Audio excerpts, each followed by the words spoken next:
Welcome to the IKEA PS collection, the 7th of its kind.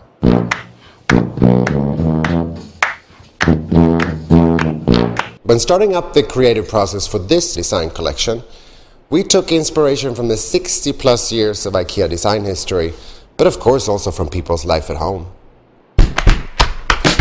This stackable chair designed by Wibke Brasch is a great example. She got inspired by this quite characteristic IKEA chair from the late 50s. She started by removing the heavy padding and everything else redundant. Became simpler, cleaner, and it works indoors as well as outdoors.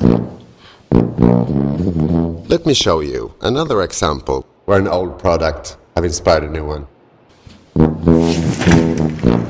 Check out this vintage IKEA sofa from the 70s. What is the difference between this sofa and the old one? The pocket spring. Our ambition is to reduce as much foam as possible. Pocket springs makes the sofa comfortable for sitting and for laying.